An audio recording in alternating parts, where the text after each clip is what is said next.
এখন Elon Musk গবেষণা করতেছে যে মানুষের ব্রেনের সাথে ইন্টারনেট লাগাবে। তো মানুষের ব্রেনের সাথে ইন্টারনেট লাগলে মানুষই তো তার ডাটা ট্রান্সফার করে দেখতে পারবে কী কী দেখেছে, কী কী মুখস্থ করেছে, কী কী আছে ওর ব্রেনের মধ্যে। যদি ব্রেনের মেমোরিকে রিড করার সক্ষমতা মানুষ অর্জন করে, তাহলে মানুষই যদি এই সক্ষমতা অর্জন করে, তো কিয়ামতের মাঠে কাফা বিনাফসিকাল ইয়াউমা আলাইকা হাসিবা, তোমার হিসাব নেওয়ার জন্য তো তুমিই যথেষ্ট বাবা, তোমার ব্রেনে তো সবই সেভ আছে।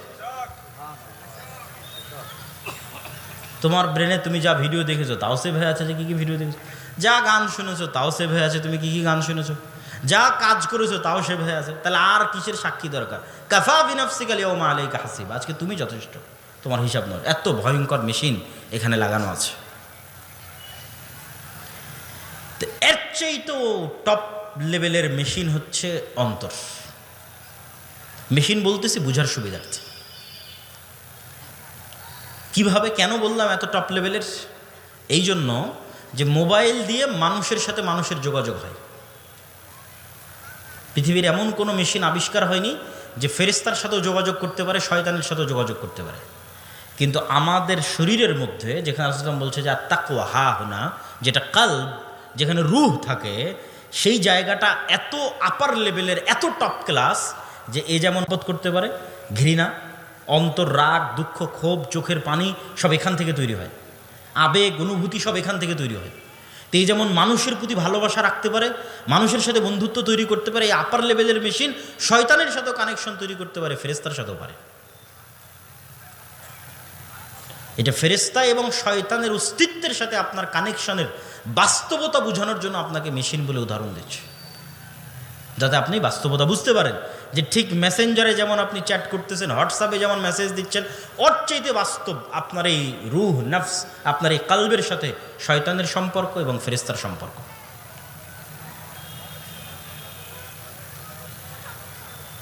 সম্মানিত উপস্থিতি, তাহলে ফেরেশতার অস্তিত্বের বাস্তবতা বোঝানোর জন্য আমরা কিছু হাদিস রাসূলুল্লাহ সাল্লাল্লাহু আলাইহি ওয়াসাল্লামের যুগে সাহাবীরা কিভাবে ফেরেশতাদের কথা বিশ্বাস করতেন, সাহাবীরা কেমনে রাসূল সাল্লাল্লাহু আলাইহি ওয়াসাল্লামের যুগে ফেরেশতাদের উপর ঈমান রাখতেন, সেটা সম্পর্কে কিছু হাদিস আজকে আপনাদের সামনে তুলে ধরি, যাতে আপনাদের বুঝতে সুবিধা হয়, বিশ্বাস করতে অন্তত পার্থক্যটা বুঝতে পারেন যে আমার আপনার বিশ্বাসের লেভেল কোথায় আর সাহাবীদের বিশ্বাসের লেভেল কোথায়। সাহাবীরা কোন লেভেলে ঈমান রাখতো যে ফেরেশতা আছে, আর আমরা কোন লেভেলে ঈমান রাখি যে ফেরেশতা আছে। বক্তব্যের মধ্যে আমি আবারও অনুরোধ করব যে আপনারা যারা ডানে বামে দাঁড়িয়ে আছেন তারা দয়া করে বসে পড়েন, পিছনের দিকে যারা দাঁড়িয়ে আছেন তারাও বসে পড়েন। আমাদের মেহমানরা আস্তে আস্তে যেন আমরা কেউ দাঁড়িয়ে না থাকি। আবু হুরায়রা রাদিয়াল্লাহু তাআলা আনহু থেকে বর্ণিত, তিনি বলেন, একদিন রাসূল সাল্লাল্লাহু আলাইহি ওয়াসাল্লাম আবু বকর বসে আছেন। তো এক ব্যক্তি এসে আবু বকর রাদিয়াল্লাহু তাআলা আনহুকে গালিগালাজ করছে, শাতামা আবা বকরিন। তো রাসূলুল্লাহ সাল্লাল্লাহু আলাইহি ওয়াসাল্লাম পাশে বসে থেকে ইয়াজাব ওয়া ইয়াতাবাসসাম, আল্লাহ নবী মুচকি হাসতেছেন। ওই ব্যক্তির গালাগালি এবং বকাঝকার মাত্রা যখন অনেক বেশি হয়ে গেল, তখন আবু বকর রাদিয়াল্লাহু তাআলা সহ্য করতে পারলেন না, রদ্দা আলাইহি, তার কথার উত্তর দেওয়া শুরু করলেন। ফাগাদিবান নবী সাল্লাল্লাহু আলাইহি সাল্লাম, আল্লাহ নবী রাগান্বিত হয়ে গেলেন, স্থান ছেড়ে দিয়ে চলে গেলেন। আবু বকর রাদিয়াল্লাহু তাআলা আল্লাহ নবীকে গিয়ে জিজ্ঞেস করলেন, যখন আমাকে বকছিল তখন হাসছিলেন, আর যখন আমি উত্তর দিলাম তখন রেগে গেলেন, কারণ কি? রাসূল সাল্লাল্লাহু আলাইহি ওয়াসাল্লাম বলছেন, কানা মাআকা মালাকুন ইয়ারুদ্দু আনকা, তোমার ফেরেশতা তোমার পক্ষ থেকে উত্তর দিচ্ছিল যতক্ষণ তুমি চুপ ছিলে, আর যখন তুমি মুখ খোলা শুরু করেছো তখন ফেরেশতা চলে গেছে, ওয়াকা আশ-শাইতান, ওখানে শয়তান ঢুকে গেছে, ফালাম আকুন লিআকউদা মা আশ-শাইতান, আর আমি শয়তানের সাথে থাকতে পারি না। আন জাবির রাদিয়াল্লাহু তাআলা আনহু আন্নাহু ক্বাল, জাবির রাদিয়াল্লাহু তাআলা থেকে বর্ণিত, তিনি বলেন, রাসূলুল্লাহ সাল্লাল্লাহু আলাইহি সাল্লাম বলেছেন, সাদ বিন মুআজ, বিখ্যাত আনসারী সাহাবী, আউস খাজরাজ গোত্রের প্রধান, তার মৃত্যুতে ইহতাজ্জা লাহু আরশুর রহমান, আল্লাহর রহমানের আরশ কেঁপে উঠেছিল, ওয়া ফুতিহাত লাহু আবওয়াবুস সামা, আসমানের দরজাগুলো খুলে দেওয়া হয়েছিল, ওয়া শাহিদাহু সাবউনা আলফাম মিনাল মালাইকা, আর তার জানাজায় ৭০,০০০ ফেরেশতা অংশগ্রহণ করেছিল। হাদিস সহিহ বুখারী, সহিহ মুসলিম। আয়েশা রাদিয়াল্লাহু তাআলা থেকে বর্ণিত তিনি বলেন, ক্বালাত ইন্নামা কানাত জানাযাতু সা'দ ইবনে মুআয সাকিলাতান আলাল কওম। সা'দ ইবনে মুআযের জানাজা খুব ভারী মনে হচ্ছিল মানুষের কাছে। তো যখন রাসূলুল্লাহ সাল্লাল্লাহু আলাইহি সাল্লামের কাছে এই কথা পৌঁছলো, তিনি বললেন, ইন্নাল মালাইকাতা কানাত তাহমিলু। এই জানাজার সাথে এত বেশি পরিমাণে ফেরেশতা আছে যে ফেরেশতার আধিক্যের কারণে ভারী হয়ে এসেছে। জাবির বিন আব্দুল্লাহ রাদিয়াল্লাহু তাআলা আনহু থেকে বর্ণিত তিনি বলেন, যখন আমার পিতা মারা গেল তখন আমি আমার পিতার লাশের পাশে দাঁড়িয়ে ক্রন্দন করছিলাম। তো রাসূলুল্লাহ সাল্লাল্লাহু আলাইহি ওয়াসাল্লাম আমাকে বললেন, লা তাবকি, কাঁদিও না। মা যালাতিল মালাইকাতু তুজিল্লুহু বিআজনিহাতিহা, তোমার বাবার লাশ ফেরেশতারা ছায়া দিয়ে ঢেকে রেখেছে। সহিহ বুখারী, সহিহ মুসলিম। আবু সাঈদ খুদরী রাদিয়াল্লাহু তাআলা আনহু থেকে বর্ণিত তিনি বলেন, উসাইদ বিন হুযাইর নামে এক সাহাবী ইয়াকরাউ মিনাল লাইলি মিন মারবাদিহি, তার ঘোড়ার আস্তা বলে একদিন কোরআন তেলাওয়াত করছিলেন। তো কোরআন তেলাওয়াতের এক পর্যায়ে তার ঘোড়া লাফানো শুরু করলো। তো পাশে যেহেতু বাচ্চা শুয়েছিল, ঘোড়া লাফ দিয়ে বাচ্চার উপর উঠে যায় কিনা এই ভয় তিনি কোরআন তেলাওয়াত বন্ধ করে দিলেন। তারপরে আবার কিছুক্ষণ পর তিনি কোরআন তেলাওয়াত শুরু করলেন, এবং আবার যখন কোরআন তেলাওয়াত শুরু করলেন তখন আবার একই দৃশ্য দেখলেন। পাশাপাশি তিনি এটাও বলছেন, ফাইদা মিসলু দুল্লাহ ফিহা আমসালুস সুরুজ, তিনি ছায়া সদৃশ আলোকজ্বলিত কিছু দেখতে পাচ্ছিলেন তার মাথার উপরে। তো তিনবার এরকম করার পর তিনি স্থায়ীভাবে কোরআন তেলাওয়াত বন্ধ করে দিলেন, এবং পরের দিন সকালে রাসূল সাল্লাল্লাহু আলাইহি ওয়াসাল্লামের কাছে গিয়ে এই ঘটনা শোনালেন। আল্লাহর নবী বললেন, তিলকাল মালাইকা দানাতলি সৌতিক, তোমার কোরআন তেলাওয়াতের কারণে ফেরেশতারা একত্রিত হয়ে গেছিল। তুমি যদি কোরআন তেলাওয়াত করতেই থাকতে তাহলে সকালবেলা পর্যন্ত তুমি ফেরেশতাদের দেখতে পেতে। আব্দুল্লাহ বিন আব্বাস রাদিয়াল্লাহু তাআলা আনহু থেকে বর্ণিত তিনি বলেন, আন্নান নবী সাল্লাল্লাহু আলাইহি ওয়াসাল্লাম ক্বালা ইয়াউমা বাদরিন, আল্লাহর নবী বদরের যুদ্ধের দিন বলছেন, হাদা জিবরিল আখিযুম বিরাসি ফারাসিহি আলাইহি আদাতুল হারব, এই যে জিব্রাইল যুদ্ধ করতেছে, এই যে জিব্রাইল তোমাদের সামনে বদরের যুদ্ধ করতেছে। আর এক হাদিসে রাসূল সাল্লাল্লাহু আলাইহি ওয়াসাল্লাম বলেন, এটা আব্দুল্লাহ বিন আব্বাস থেকে, বাইনামা রাজুলুম মিনাল মুসলিমিনা ইয়াউমাইযিন ইয়াশতাদ্দু ফি আসারি রাজুলিম মিনাল মুশরিকিনা আমামা, বদরের দিন একজন মুসলমান এক মুশরিককে হত্যা করার জন্য, হামলা করার জন্য পিছন থেকে ধাওয়া করতেছে। তো ধাওয়া করতে গিয়ে সে একটা অদৃশ্য আওয়াজ পেল, আকদিম ইয়া হাইজুম, এগিয়ে চলো হে হাইজুম। এই আওয়াজ পাওয়ার পর সে দেখে যে তার সামনে যে মুশরিকটাকে সে মারার জন্য যাচ্ছিল সে উল্টে পড়ে আছে, এবং তার আঘাতের স্থান থেকে, ক্ষত স্থান থেকে রক্ত বের হচ্ছে। এই ঘটনা গিয়ে রাসূল সাল্লাল্লাহু আলাইহি ওয়াসাল্লামকে সাহাবী বলল যে, আল্লাহর নবী, আমি তো ওই ব্যক্তিকে হামলা করিনি, তার আগে সে উল্টে পড়ে আহত অবস্থায় আছে এবং ক্ষত স্থান থেকে রক্ত বের হচ্ছে। তো রাসূলুল্লাহ সাল্লাল্লাহু আলাইহি ওয়াসাল্লাম বললেন, সাদাক্তা, তুমি সত্য বলেছো। যালিকা মিন মাদাদিস সামাইস সালিসা, এটা ছিল তৃতীয় আসমান থেকে আসা ফেরেশতার আক্রমণ। আল্লাহু আকবার। সাদ বিন আবি ওয়াক্কাস রাদিয়াল্লাহু তাআলা আনহু বলছেন, উহুদের দিন আন ইয়ামিনি ওয়া আন ইয়াসারি, আমার ডানে এবং আমার বামে, রজুলাইনে আলাইহিমা সায়াব বায়াজিন, দুইজন সাদা ধবধবে কাপড় পরিহিত ব্যক্তি যুদ্ধ করছিল উহুদের দিন। সাদ বিন আবি ওয়াক্কাস বলছেন,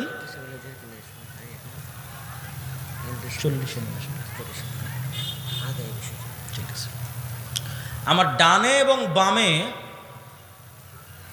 দুইজন সাদা ধবধবে পোশাকধারী ব্যক্তি যুদ্ধ করতেছে। মা রাআইতুহুমা ক্বাবলু ওয়ালা বাদ, আমি তাদেরকে আগেও কোনোদিন দেখিনি, পরেও কোনোদিন দেখিনি। আমি এই ঘটনা গিয়ে রাসূল সাল্লাল্লাহু আলাইহি ওয়াসাল্লামকে বললেন, আল্লাহর নবী বললেন, ইউকাতিলানি আশাদ্দাল কিতাল ওয়া হুমা জিবরাইল ওয়া মিকাইল।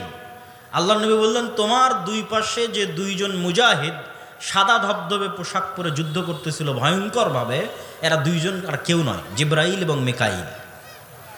হাদিস সহিহ মুসলিম 2414।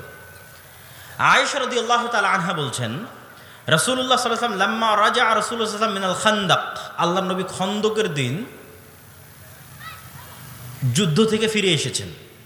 খন্দকে মক্কা এবং তার আশেপাশের আরব গোত্রগুলো একত্রিত হয়ে 1 মাস ব্যাপী মদিনাকে ঘিরে রেখেছিল। পরে বিশাল ঝড়ে সব ছত্রভঙ্গ হয়ে গেছে। তো আল্লাহর নবী এটাকে বিজয় মনে করে ঘরে ফিরে এসেছেন, অস্ত্র রেখে দিয়েছেন, গোসল করতে যাবেন। তো জিব্রাইল এসে বলছেন, ওয়াজাআতা সিলাহ ওয়াল্লাহি মা ওয়াজাআনা, আপনি অস্ত্র রেখে দিয়েছেন, আমরা তো অস্ত্র রাখিনি। জিব্রাইল কেন অস্ত্র রাখেনি? জিব্রাইল এই জন্য অস্ত্র রাখেনি যে খন্দকের যুদ্ধে 3টা ইহুদি গোত্র গাদ্দারি করেছিল, বানু কোরাইজা, বানু কাইনুকা, বানু নাজির। এই 3টা ইহুদি গোত্র মদিনা সনদে আল্লাহর নবীর সাথে চুক্তিবদ্ধ আছে যে মদিনার ওপর যেই আক্রমণ করুক না কেন আমরা তোমাদের সাথে একতাবদ্ধ থাকব। ঠিক এখন যেমন বাংলাদেশের সব রাজনৈতিক দলগুলো মনে মনে একতাবদ্ধ হচ্ছে, হ্যাঁ আগের সরকারের বিরুদ্ধে আমরা একতাবদ্ধ। তাহলে এই চুক্তি কেউ ভঙ্গ করে গাদ্দারি করে যদি কেউ আগের সরকারকে পুনর্বাসন করার চেষ্টা করে, তো সেম অবস্থা যে মদিনার সব পক্ষ একমত যে মদিনায় আক্রমণ করলে আমরা মুহাম্মদ সাল্লাল্লাহু আলাইহি ওয়াসাল্লামের সাথে আছি। কিন্তু এই কথা বলার পরেও 3টা ইহুদি গোত্র এই গত 1 মাস তলে তলে মক্কার মুশরিকদের সহযোগিতা করেছে। এটা মুহাম্মদ সাল্লাল্লাহু আলাইহি ওয়াসাল্লামও জানে, ফেরেশতারাও জানে, আল্লাহও জানে। তো জিবরাইল এসে বলছে আমরা তো অস্ত্র রাখিনি, যুদ্ধ তো মক্কার মুশরিকদের সাথে শেষ হয়েছে, গাদ্দারদের সাথে তো শেষ হয়নি, মুনাফিকদের সাথে তো শেষ হয়নি। অতএব এক্ষুনি বের হন। তো কোথায় যেতে হবে? ইলা বানি কোরাইজা, বানি কোরাইজার উদ্দেশ্যে বের হন। তো আনাস রাদিয়াল্লাহু তাআলা আনহু কি বলছে দেখেন। আনাস রাদিয়াল্লাহু তাআলা আনহু বলছেন, কাআন্নী আনজুরু ইলাল গুবারি সাতিআন ফি যুকাক বানি গনম মাওকিবা জিবরিল। আল্লাহর নবী যখন ঘর থেকে বের হয়ে সাহাবীদের বললেন চলো বানু কোরাইজার গোত্রের দিকে, জিবরাইল আদেশ দিয়েছে। তো আনাস রাদিয়াল্লাহু তাআলা আনহু বলছেন আমরাও যখন বানি কোরাইজা গোত্রের দিকে এগিয়ে যাচ্ছি তখন আমাদের আগে আগে জিবরাইলের ঘোড়সওয়ার বাহিনীর ঘোড়ার আঘাতে তৈরি হওয়া উড়ন্ত ধুলা আমরা দেখতে পাচ্ছি।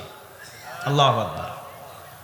মোটর সাইকেল গেলে যেমন ধুলা তৈরি হয়, তখন আমরা এখান থেকে 700-600 জন একত্রে রওনা দিচ্ছি বানু কুরাইজার দিকে। তো আমাদের আগে আগে ধুলা উঠতেছে, তো আমরা তো যাইনি, তো কিসের ধুলা? তো আনাস রাদিয়াল্লাহু তাআলা আনহু বলছেন যে ইহুদিদের অলিগলিতে জিবরাইলের বাহিনীর উড়ন্ত ধুলা আমরা চোখে দেখতে পাচ্ছি। সহিহ বুখারী 4117। আল্লাহ সুবহানাহু তাআলা সূরা আনফালের মধ্যে, সূরা আলে ইমরানের মধ্যে, সূরা আহজাবের মধ্যে আসমান থেকে বদর, উহুদ, খন্দক, হুনাইনে তিনি ফেরেশতা অবতীর্ণ করেছেন এই মর্মে আয়াত স্পষ্টভাবে আল্লাহ বলেছেন, ইস্তাস্তাগীসুনা রাব্বাকুম ফাস্তাজাবা লাকুম আন্নী মুমিদ্দুকুম বিআলফিম মিনাল মালায়েকা। তোমাদের প্রতিপালক 1000 ফেরেশতা পাঠিয়ে তোমাদের সহযোগিতা করেছে। ইস্তাকুলু লিল মুমিনিনা আলাই ইয়াকফিয়াকুম আন ইউমিদ্দাকুম রাব্বুকুম বিসালাসাতি আলাফিম মিনাল মালায়েকা মুনজিলিন। তোমাদের প্রতিপালক 3000 ফেরেশতা অবতীর্ণ করে সহযোগিতা করেছেন। হাযা ইমদিদকুম রাব্বুকুম বিখামসাতি আলাফিম মিনাল মালায়েকাতি মুসাওয়িমিন। সারিবদ্ধভাবে 5000 ফেরেশতা অবতীর্ণ করে তোমাদের প্রতিপালক সহযোগিতা করেছে। ইয়া আইয়ুহাল্লাযীনা আমানু যকুরু নি'মাতাল্লাহি আলাইকুম ইয জাআতকুম জুনুদুন ফাআরসালনা আলাইহিম রিহান ওয়া জুনুদান লাম তারাওহা। খন্দকের যুদ্ধে আমরা 2টা বাহিনী পাঠিয়েছিলাম, একটা বিশাল ঝড়ো বাতাস আর একটা এমন সেনাবাহিনী যাকে তোমরা দেখতে পাও না, সেটা হচ্ছে ফেরেশতার সেনাবাহিনী। আব্দুল্লাহ বিন জুবাইর রাদিয়াল্লাহু তাআলা আনহু থেকে বর্ণিত, তিনি বলেন সামি'তু রাসূলুল্লাহ সাল্লাল্লাহু আলাইহি ওয়াসাল্লাম ইয়াকুল ফি কতল হানজালা ইবনে আবি আমির। হানজালা রাদিয়াল্লাহু তাআলা আনহু বাসর ঘর থেকে বেরিয়ে যুদ্ধ করে শহীদ হয়েছে। সাহাবীরা বলছে তাকে গোসল দিতে হবে। তো রাসূলুল্লাহ সাল্লাল্লাহু আলাইহি ওয়াসাল্লাম বলছেন ইন্না সাহিবাকুম তুগাসসিলুহুল মালায়েকা। হানজালাকে গোসল দেওয়ার দরকার নেই, এই জন্য যে হানজালাকে ইতিমধ্যে ফেরেশতারা গোসল দিয়ে ফেলেছে। সম্মানিত উপস্থিতি,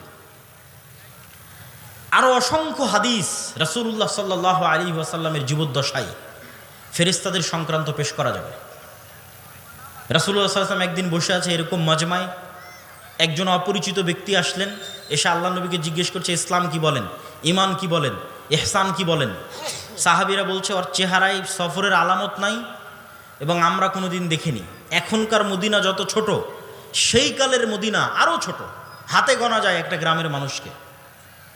এক গ্রামের সবাই সবাইকে চেনে, 500-600 মানুষ, 500-600 ঘর, সবাই চেনে। তা আমরা চিনিও না, আর এ তো বিমান আর রকেটের সফর নয়, মরুভূমির সফর, সফরের আলামতও নাই। একদম ইস্ত্রি করা সাদা ধবধবে জামা গায়ে দিয়ে আসলে যেমন হয়, আমরা তো গাড়িতে আসছি, তবুও কত সফরের আলামত গায়ে লেগে আছে। তো যখন জিজ্ঞেস করে শেষে বিদায় নিয়ে চলে গেল, তখন রাসূল জিজ্ঞেস জানো কে ছিল? তো বলে না, আপনি এবং আল্লাহ ভালো জানেন। তো বলে জিবরাইল এসেছিল তোমাদেরকে দিন শেখানোর জন্য। তাহলে ওনারা স্বচক্ষে ফেরেশতাদের দেখতেছে, ফেরেশতাদের অস্তিত্বকে স্বচক্ষে দেখছে, ফেরেশতাদের অস্তিত্বের প্রভাব স্বচক্ষে দেখছে, স্বচক্ষে অনুভব করছে। রাসূলুল্লাহ সাল্লাল্লাহু আলাইহি ওয়াসাল্লাম বলছেন আজকে জিবরাইল আসেনি। কেন আসেনি? বাড়িতে মূর্তি এই জন্য, ছবি এই জন্য। ছবি সরাও, জিবরাইল আসবে। লা ইয়াদখুলুল মালায়েকাতু ফি বাইতিন, ওই বাড়িতে ফেরেশতা প্রবেশ করে না যেই বাড়িতে কুকুর আছে আর ছবি আছে। রাসূলুল্লাহ সাল্লাল্লাহু আলাইহি ওয়াসাল্লাম বলছেন যে জিবরাইল আমাকে এত বেশি পরিমাণে মিসওয়াক করতে বলে, আমার মুখের গন্ধে জিবরাইলের কষ্ট হয়। আমার এবং আপনার কাছে মনে হয় কোনো গন্ধ নাই, কিন্তু ওই যে কুকুরের ঘ্রাণ শক্তি বললাম সূক্ষ্ম, তা আমার এবং আপনার কাছে মনে হচ্ছে কোনো গন্ধ নাই, কিন্তু এই মানবিক গন্ধই ফেরেশতাদের কষ্ট দেয়। তাহলে মুহাম্মদ সাল্লাল্লাহু আলাইহি ওয়াসাল্লামের পবিত্র মুখের গন্ধ যদি ফেরেশতারা কষ্ট পায়, তাহলে যে সারাদিন বিড়ি আর সিগারেট খাচ্ছে ওর কাছে ফেরেশতা থাকবে না শয়তান থাকবে? আবার বলেন, ওর কাছে ফেরেশতা থাকবে না শয়তান থাকবে? শয়তান। ফেরেশতা থাকার কোনো সুযোগ নাই। ও শয়তানের বন্ধু এবং শয়তানের গোলাম। ওর অন্তরের রূহ মারা গেছে, ওর মুখের রূহ মারা গেছে, এই নূর মারা গেছে, নাই। এটা চোখের পাওয়ার যেমন সত্য, ওই নূরের অস্তিত্ব তেমন সত্য। কানের শ্রবণ শক্তির পাওয়ার যেমন সত্য, ওই নূরের অস্তিত্ব তেমন সত্য। ওর হৃদয়ের নূরের অস্তিত্ব তেমন সত্য। সম্মানিত উপস্থিতি, তাহলে সাহাবায়ে কেরাম গায়েবের উপর কঠোর থেকে কঠোর ঈমান রাখতেন। এই জন্য তারা কখনো দুনিয়ামুখী ছিলেন না। এই জন্য তারা কখনো ইসলামের বিজয়ের জন্য কম্প্রোমাইজ করেননি। কম্প্রোমাইজের আদর্শকে তারা অবলম্বন করেননি, কেননা তারা ঈমান বিল গায়েব ইয়াকিনের পর্যায়ে ছিল। আর আমাদের ঈমান বিল গায়েব নাই, এই জন্য আমাদের আজকে এই দশা। আপনাকে বুঝানোর সুবিধার্থে যদি আরও স্পষ্ট করে বলি যে মূসা আলাইহিস সালাতু ওয়াস সালাম তৎকালীন ফেরাউনের কাছে দুনিয়াবী শক্তিতে যতটা দুর্বল ছিল, আজকের ফিলিস্তিনের গাজার মানুষ অতটা দুর্বল নয় ইসরায়েলের কাছে। আরও যদি ঘুরিয়ে বলি, আজকের ইসরায়েলের কাছে ফিলিস্তিনের গাজার মানুষ যত দুর্বল, আজ থেকে 3000-4000 বছর আগে ফেরাউনের কাছে মূসা আলাইহিস সালাম তার চেয়ে শতগুণে বেশি দুর্বল ছিলেন দুনিয়াবী দিক থেকে, দুনিয়াবী শক্তি ক্ষমতার দিক থেকে। আরও যদি বুঝানোর জন্য বলি, আজ থেকে 1400 বছর আগে মুহাম্মদ সাল্লাল্লাহু আলাইহি ওয়াসাল্লাম এবং তার সাহাবীরা আবু বকর, ওমর, ওসমান, আলী রাদিয়াল্লাহু তাআলা আনহুম, খালিদ বিন ওয়ালিদ, আমর ইবনুল আস, তারা পারস্য এবং রোমান সাম্রাজ্যের তুলনায় যতটা দুর্বল ছিল, আজকের সারা বিশ্বের মুসলমানেরা আমেরিকা, ইউরোপের তুলনায় অতটা দুর্বল নয়। আরও সহজ করে বলি, আজকের সমগ্র বিশ্বের মুসলমানেরা আমেরিকা এবং ইউরোপের দুনিয়াবী শক্তির তুলনায় যতটুকু দুর্বল, তার চেয়ে শতগুণ দুর্বল ছিল মুহাম্মদ সাল্লাল্লাহু আলাইহি ওয়াসাল্লাম এবং তার সাহাবীরা খালিদ বিন ওয়ালিদ এবং আমর ইবনুল আসেরা দুনিয়াবী শক্তির তুলনায় তৎকালীন রোমান এবং পারস্যের কাছে শতগুণ বেশি দুর্বল ছিল। তাহলে ওরা জিতলো কেমনে? ওদের জয় লাভের মূল রহস্য দুনিয়াবী নয়, কেননা দুনিয়াবী শক্তিতে এটা মোকাবেলা সম্ভব নয়। ফেরাউনের শক্তির সামনে মূসার শক্তি জিরো দুনিয়াবী শক্তিতে, সুতরাং বিজয় সম্ভব নয়। রোমান এবং পারস্য সাম্রাজ্যের শক্তির সামনে মুসলমানদের শক্তি জিরো, এখানে বিজয় সম্ভব নয়। আজকে মুসলমানদের শক্তি থাকার পরও মুসলমানদের বিজয় নাই কেন? খালিদ বিন ওয়ালিদ, আমর ইবনুল আস, এরা বদর, উহুদ, খন্দকে স্বচক্ষে ফেরেশতাদের সহযোগিতা দেখেছে, যে কিভাবে ফেরেশতা নেমে এসে যুদ্ধ করে মুহাম্মদ সাল্লাল্লাহু আলাইহি ওয়াসাল্লামের পক্ষে। আল্লাহর শক্তি এবং আল্লাহর ক্ষমতার উপর অগাধ আস্থা। ফলত যখন এরা যুদ্ধের ময়দানে অবতীর্ণ হয়েছে, তখন দুনিয়াবী শক্তির উপর ভরসা না আল্লাহর সাহায্য সহযোগিতার উপর ভরসা? আল্লাহর সাহায্য এবং সহযোগিতার উপর ভরসা। এই জন্য যুদ্ধের মাঠেও সালাত আদায়ের আদেশ, কেননা সালাত হচ্ছে পৃথিবীর সবচেয়ে বড় টেকনোলজি। আল্লাহ সুবহানাহু ওয়া তাআলার সাহায্যকে পৃথিবীতে টেনে নিয়ে আসতে পারে। বুঝার জন্য টেকনোলজি বলতেছে, যাতে বুঝার সুবিধার্থে হয়, আপনার ভাষা যাতে আপনার কাছে বুঝার সুবিধার্থে হয়, যে আল্লাহর সাহায্য পৃথিবীতে টেনে নিয়ে আসবে। এর সবচেয়ে শক্তিশালী টেকনোলজি হচ্ছে সালাত। তো এই জন্য যুদ্ধের মাঠেও সালাত আদায় করে, কারণ দুনিয়াবী শক্তির কোনো কথা নেই। দুনিয়ার লজিকে তো সবাই মিলে ফায়ার করার কথা, বোমা বর্ষণ করার কথা, গুলি করার কথা, তীর চালানোর কথা, তরবারি চালানোর কথা, কিন্তু আল্লাহর লজিকে না। একদল যুদ্ধ করবে আর এক দল সালাত আদায় করবে, কেননা ওইটার মাধ্যমে গায়েবী মদদ পৃথিবীতে নেমে আসবে। অদৃশ্য শক্তির মদত পৃথিবীতে নেমে আসবে। দুনিয়াবী শক্তি দিয়ে মুসলমানদের বিজয় সম্ভব নয়। তো আজকের মুসলমানদের সমস্যা হচ্ছে এরা না আল্লাহর উপর ভালোভাবে বিশ্বাস স্থাপন করে, না আল্লাহর শক্তি এবং ক্ষমতা সম্পর্কে জানে, না ফেরেশতার উপর কোনো বিশ্বাস আছে। আপনি নিজে চিন্তা করেন যে আজকে সাহাবীদের যে ঘটনাগুলো তুলে ধরলাম, এইটাতে কি মনে হয় যে সাহাবীরা ফেরেশতাকে কেমন বিশ্বাস করতেন, আর আমি এবং আপনি ফেরেশতাকে কেমন বিশ্বাস করি যে না ফেরেশতা আছে। শুধু তো মুখে বলেছে আমানতু বিল্লাহি ওয়া মালাইকাতিহি, ঈমান আনছে আল্লাহর উপর, ঈমান আনছে ফেরেশতার উপর। কি ওই ঈমান কিসের ঈমান? যদি আল্লাহ এবং আল্লাহর শক্তি, আল্লাহর ক্ষমতা, আল্লাহর সাহায্য, গায়েবী মদদ, ফেরেশতার অস্তিত্ব, নূরের অস্তিত্ব, এগুলোর উপর যদি মুসলমানদের বিশ্বাসই থাকতো, তাহলে মন্দির পাহারা দিয়ে ভোট নেওয়া লাগতো না। যখন এগুলোর উপর বিশ্বাস নাই, তখন দুনিয়াবী লজিকে বিজয় অর্জন করতে হবে। দুনিয়াবী লজিকে মুসলমানদের বিজয় হবে না। মুসলমানদের বিজয় গায়েবী মদদেই হবে। মুসা আলাইহিস সালাতু ওয়াস সালামকে আল্লাহ সুবহানাহু তাআলা শিখিয়েছেন যে তুমি যা দেখো, দুনিয়ার মানুষ যা দেখে তা বাস্তব নয়। কেন? এগুলো আল্লাহর নূরের পর্দা দিয়ে ঢাকা আছে। এর আড়ালে সকল কার্যকরণের সূত্রের মালিক আল্লাহ সুবহানাহু ওয়া তাআলা। মুসাব্বিবুল আসবাব, একচ্ছত্র সকল কার্যকরণের সূত্রের মালিক তিনি। সব কিছুকে সেকেন্ডে পরিবর্তন করে দিতে পারেন। তো তুমি যেই লাঠি দিয়ে গত 30-40 বছর, মুসা আলাইহিস সালামের বয়স যদি 40 বছর হয়, তাহলে যেই লাঠি দিয়ে তুমি গত 30 বছর যাবৎ গাছের পাতা পেড়েছ, যেই লাঠি দিয়ে তুমি নদীর এবং খাল অতিক্রম করে গেছো লাফ দিয়ে পার হয়ে, তোমার এতদিন থেকে যে লাঠিটা তোমার সাথে আছে, ওই লাঠিকে আমি সাপ বানিয়ে দিচ্ছি, যাও। বাহির থেকে নিয়ে আসা কোনো লাঠি নয়, যেটা উনি গত 15-20 বছর থেকে নিজের সাথে বহন করছে, সেই লাঠি।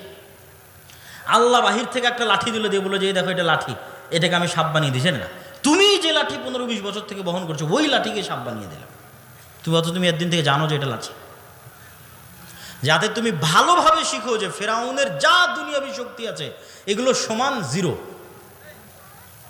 যেটা ইসলামের একটা কালেমা আছে, লা হাওলা ওয়ালা কুওয়াতা ইল্লা বিল্লাহ। নেই কোনো শক্তি, নেই কোনো ক্ষমতা, আল্লাহর শক্তি, আল্লাহর ক্ষমতা ছাড়া। তাহলে কি সারমর্ম দাঁড়ালো? আমেরিকার শক্তি এবং ক্ষমতা সমান কি? জিরো। এই বিশ্বাস যেই দিন অর্জন করতে পারবেন ইয়াকিনের লেভেলে, সেই দিন আপনার ঈমান সাহাবীদের ঈমানের কাছাকাছি হবে।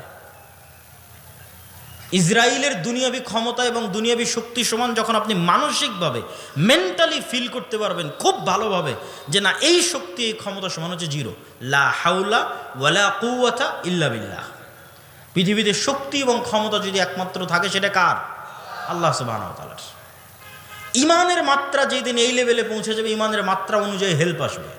ঈমানের মাত্রা আরও লেভেলে পৌঁছলে আবার ফেরেশতা নেমে আসবে। তো বাধা তো নাই ফেরেশতা নামতে। ফেরেশতা নামতে বাধা নাই, তার প্রমাণ কোথায়? রাসূলুল্লাহ সাল্লাল্লাহু আলাইহি ওয়াসাল্লাম বলছেন দাজ্জাল পৃথিবীর সব শহরে যাবে। মক্কা মদিনায় যখন ঢোকার চেষ্টা করবে, তখন মক্কা মদিনার প্রত্যেকটা প্রবেশ পথে ফেরেশতা উন্মুক্ত তরবারি হাতে দাঁড়িয়ে থাকবে। ঈসা আলাইহিস সালাতু ওয়াস সালাম ফেরেশতার ঘাড়ে হাত দিয়ে দুনিয়াতে নেমে আসবে। তো মানুষ তো দেখবে ফেরেশতাকে, ফেরেশতার ঘাড়ে হাত দিয়ে নেমে আসে। তো ফেরেশতা নেমে আসতে কোনো বাধা নাই, কিন্তু ওই লেভেলের ঈমানই নাই, তো আসবে কোত্থেকে? ওই লেভেলের ইয়াকিন নাই, তাহলে আসবে কোথায় থেকে? সম্মানিত উপস্থিতি, মুসলমানদেরকে আল্লাহ সুবহানাহু ওয়া তাআলা পৃথিবীর সবচেয়ে শক্তিশালী টেকনোলজি এটা মুসলমানদের দিয়েছে। সেটা হচ্ছে সাউন্ড টেকনোলজি। এটাও বুঝার সুবিধার্থে বলতেছে, যাতে ধারণ করতে পারেন আমার কথাটাকে যে আমি কি বলতেছি। আল্লাহ সুবহানাহু ওয়া তাআলা পৃথিবীকে সৃষ্টি করেছেন আওয়াজ দিয়ে, কুন ফায়াকুন, হও হয়ে যাও। আল্লাহর আওয়াজ যথেষ্ট। আল্লাহ সুবহানাহু ওয়া তাআলা পৃথিবীকে ধ্বংস করবেন আওয়াজ দিয়ে। ইসরাফিল যখন বাঁশিতে ফুঁ দিবে, আওয়াজ তৈরি হবে। ওই আওয়াজ আকাশ বুঝতে পারবে, ওই আওয়াজ সূর্য বুঝতে পারবে, ওই আওয়াজ চন্দ্র বুঝতে পারবে, এগুলো আওয়াজ রিসিভ করা মাত্র চূর্ণ বিচূর্ণ হয়ে যাবে, কেন ওইভাবে সেট আপ করা আছে, ওইভাবে ইনস্টল করা আছে। আমার গায়ের এই জামারও আওয়াজ বুঝার সক্ষমতা আছে, এই মাইকেরও আওয়াজ বুঝার সক্ষমতা আছে, কিন্তু কোন আওয়াজ বুঝে আমি জানি না। আল্লাহ সুবহানাহু ওয়া তাআলা সাউন্ড টেকনোলজির কিছু জ্ঞান সুলাইমান আলাইহিস সালাতু ওয়াস সালামকে দিয়েছিলেন। পিঁপড়াও কিছু বলে আমি বুঝি না, গরুও কিছু বলে আমি বুঝি না, সুলাইমান আলাইহিস সালাম বুঝতেন। পাখিও কিছু বলে আমি বুঝি না। তাহলে পৃথিবীর প্রত্যেকটা বস্তু আওয়াজ রিসিভ করে এবং আওয়াজ ছাড়ে। ইউসাব্বিহু লিল্লাহি মা ফিস সামাওয়াতি ওয়া মা ফিল আরজ, আল্লাহর তাসবিহ পাঠ করে, মান নয়। আরবি যারা জানে তারা খুব ভালোভাবে জানে ইউসাব্বিহু লিল্লাহি মা ফিস সামাওয়াতি ওয়া মা ফিল আরজ, মানে শুধু যাদের জ্ঞান আছে, যারা কথা বলতে পারে দুনিয়ার মানুষের লজিকে, এরা নয়, প্রত্যেকটা জড়বস্তু আল্লাহর তাসবিহ পাঠ করে। তো জড়বস্তু যে আল্লাহর তাসবিহ পাঠ করে আমি যে শুনতে পাই না, আমার শোনার সীমাবদ্ধতা, কিন্তু প্রত্যেকটা বস্তু আওয়াজ বের করে এবং আওয়াজ রিসিভ করে। এই কাগজের আওয়াজ আছে, আওয়াজ বের করে এবং আওয়াজ রিসিভ করে। আপনার কাছে এটা এখন কঠিন মনে হলে আমি একটু সহজ করে দিই, বুঝার সুবিধার্থে সহজ করে দিই। এই কাগজটা আগে কি ছিল? কি ছিল বলেন? আঁশ কি ছিল? হ্যাঁ, কোনো একটা গাছের ছাল বাকলা অথবা তুলা, আমাদের কাপড় তুলা ছিল, ওটা কোথায় ছিল? গাছে ছিল, তাই না? এবার গাছ যখন দেখবেন তখন আপনার ব্রেনে কাজ করবে যে গাছের জীবন আছে, এটা তো বোঝা যায়। গাছের জীবন আছে এটা বোঝা যায় না? ও বড় হয় কিভাবে, ধান দেয় কিভাবে, আম দেয় কিভাবে, ফল দেয় কিভাবে? তো যে আম ধান ফল দিতে পারে ও কথাও বলতে পারে। আজকে ওর কথা বোঝার ক্ষমতা আমার নাই, তাহলে এটা আলাদা কোনো অস্তিত্বশীল নয়। সব জিনিস আপনি দেখেন ঘুরে ফিরে কোনো না কোনো একটার সাথে কানেক্টেড, আল্লাহর প্রকৃত অস্তিত্বের সাথে কানেক্টেড। যে চেয়ারের উপর আমি বসে আছি এটা কাঠ ছিল, গাছের সাথে সম্পৃক্ত। এইভাবে এগুলো, এই যে প্রত্যেকটা মেটাল যেগুলোতে তৈরি হয়েছে, এগুলো কোনো খনিজ পদার্থ থেকে আনা হয়েছে। কোনো এক খনিজ, যে খনি আছে সেখান থেকে সেই পদার্থ বের করে এটা তৈরি করা হয়েছে। ওখানে যখন ছিল তখন আপনি ঠিকই বুঝবেন যে না, ওর তো জীবন আছে, আস্তে আস্তে বাড়তেছে, আস্তে আস্তে বড় হচ্ছে। এখন ওখান থেকে বের করে আপনি ক্যামেরা বানিয়েছেন, তাই এখন কথা বলতে পারে না, শুনতে পারে না, এটা ভুয়া কথা। ইরানের রাজধানীতে এবং কাতারে হামাসের এবং ইরানের যে বিজ্ঞানীদের হত্যা করা হয়েছে, এর বেশিরভাগগুলোকে মোবাইল বিস্ফোরণে হত্যা করা হয়েছে। এই জন্য আফগানিস্তানের সরকার মাঝখানে সম্পূর্ণ নেটওয়ার্ক এবং ইন্টারনেট বন্ধ করে দিয়েছিল ভয়ে। আমি এখানে বসে থাকবো, এই মোবাইল ওয়েভ রিসিভ করতে পারে, ওয়েভ রিসিভ করে দেখেই তো কথা বুঝতে পারি আমি, মানে কথাটা তো ওয়েভের মাধ্যমে আসতেছে, আমি মেসেজ দিচ্ছি ওয়েভের মাধ্যমে যাচ্ছে। তো যখন কোনো এক লেভেলের ওয়েভ ছাড়বে, যেই লেভেলের ওয়েভ ছাড়লে এটা এখানেই বিস্ফোরণ হয়ে যাবে। এই টেকনোলজি ইসরায়েল অর্জন করেছে। তো ঠিক যেমন এই মোবাইল আজকের আধুনিক প্রযুক্তিতে ওয়েভ রিসিভ করতে পারে, আল্লাহ সুবহানাহু তাআলার মাধ্যমে এই মোবাইল আওয়াজও রিসিভ করতে পারে। সাউন্ড টেকনোলজি, আওয়াজ, এটা পৃথিবীর সবচেয়ে শক্তিশালী। এটা বিজ্ঞানীদের পক্ষে আবিষ্কার করাও সম্ভব নয়, ভবিষ্যতেও কোনোদিন সেভাবে তারা আবিষ্কার করতে পারবে না। এইটা আল্লাহ মুসলমানদের দিয়েছে। সেটা কি? সেটা হচ্ছে কোরআন। কোরআন কার সাউন্ড, কার আওয়াজ? এটা আল্লাহর আওয়াজ, সাউন্ড। কোরআন যেটা আমরা তেলাওয়াত করতেছি এটা স্বয়ং আল্লাহর আওয়াজ, এটা স্বয়ং আল্লাহ সুবহানাহু তাআলার সাউন্ড। এই জন্য রাসূল সাল্লাল্লাহু আলাইহি ওয়াসাল্লাম বলতেছে যে কিয়ামতের পূর্ব মুহূর্তে আল্লাহু আকবার ধ্বনিতে প্রাচীর পড়ে যাবে, শহর বিজয় হবে আল্লাহু আকবার ধ্বনিতে। জিকির এই জন্য খুব পাওয়ারফুল। জাকারিয়া আলাইহিস সালাতু ওয়াস সালাম যখন আল্লাহ সুবহানাহু ওয়া তাআলার কাছে চাইলেন সন্তান, বার্ধক্য বয়স, তা আল্লাহ সন্তানের ওয়াদা দিলেন, তিনি বুঝতে পারছেন না কেমনে সন্তান হয়। তখন আল্লাহ বলছেন তুমি সকাল সন্ধ্যে জিকির করো। এই সকাল সন্ধ্যে জিকিরই এই অসম্ভবকে সম্ভব করে দিবে যে বার্ধক্য বয়সে তোমার বন্ধা স্ত্রীর সন্তান হয়ে যাবে।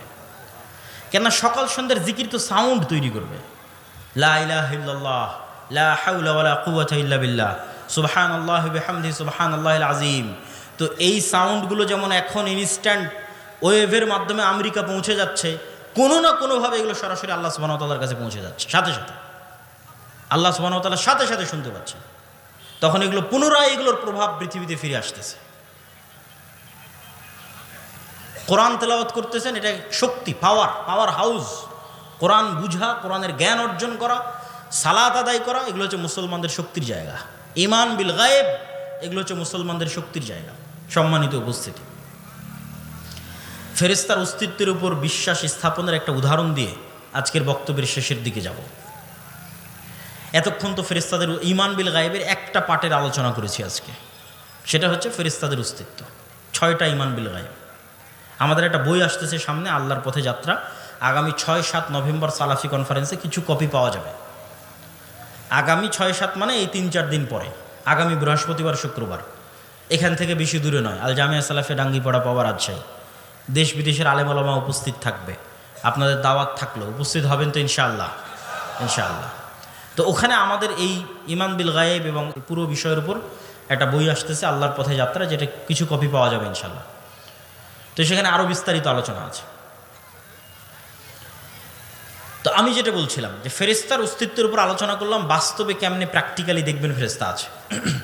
এটার একটা উদাহরণ দিই, একটা হোমওয়ার্ক দিই, একটা বাড়ির কাজ দিই। যদি বাস্তবে করেন আপনি দেখবেন যে হ্যাঁ, ফেরেশতার অস্তিত্বের আপনি সন্ধান পেয়ে যাবেন। সেটা হচ্ছে, কোথাও যদি বিমানের টিকিট থাকে, ট্রেনের টিকিট থাকে, বাসের টিকিট থাকে, পরীক্ষা থাকে, ভাইভা থাকে, তাহলে যেই লেভেলের নিয়ত থাকে যে আজকে আমার 11টায় ট্রেন আছে, ধরা লাগবে, আজকে আমার 6টায় বিমান আছে, ধরতে হবে, ওর চাইতে বেশি লেভেলের নিয়ত করবেন যে আগামীকাল ফজরের সালাত আছে, উঠতে হবে। নিয়তের মাত্রাটা হবে এর চাইতে বেশি লেভেলের। প্লেন থাকলে, বিমান থাকলে, বাস থাকলে যেই লেভেলের নিয়ত হয়, ধরা লাগবে, পরীক্ষা থাকলে, ভাইভা থাকলে, তার চাইতে বেশি লেভেলের নিয়ত হবে যে আপনি ফজরের সালাত আদায় করবেন আগামীকাল। এখন আগামীকাল ফজরের সালাতে উঠবেন, তো আমরা ফেরেশতার অস্তিত্বের পরীক্ষা নিব, তাই না? তো ফেরেশতার অস্তিত্বের যেহেতু পরীক্ষা নিব, তাহলে তার মানুষকে বলার দরকার নাই যে ভাই, আব্বা, আম্মা, ভাই, বোন, যে আমাকে একটু ফজরে উঠিয়ে দিয়ে। উঠানোর জন্য তো আল্লাহর ফেরেশতা আছে, আপনাকে উঠানোর জন্য আল্লাহর ফেরেশতা আছে, তার মানুষকে বলার কি দরকার? মোবাইলে অ্যালার্ম দেওয়ারও দরকার নাই। মোবাইলে অ্যালার্ম কেন দিবেন? ফেরেশতা তো আছে। আপনি ফেরেশতার একটু নিকটবর্তী হন, দেখেন যে বাস্তবে ফেরেশতা আপনাকে উঠিয়ে দেয় কিনা। আল্লাহ সুবহানাহু ওয়া তাআলার ফেরেশতা নিয়োজিত আছে। তো রাসূলুল্লাহ সাল্লাল্লাহু আলাইহি সাল্লাম অসংখ্য হাদিসে বলছেন, কেউ যদি উজু অবস্থায় ঘুমায়, কেউ যদি আয়াতুল কুরসি পড়ে ঘুমায়, ঠিক আছে, ঘুমানোর যে সুন্নাতগুলো আছে এগুলো পালন করে ঘুমায়, তাহলে তার মাথার কাছে ফজর পর্যন্ত একজন ফেরেশতা বসে থাকে। বলেন আল্লাহু আকবার। এবার আপনি পরীক্ষা নেন যে ফেরেশতা বসে আছে আপনার মাথার কাছে। নিয়ত শুধু হবে ওই লেভেলের, আর কিচ্ছু করা লাগবে না।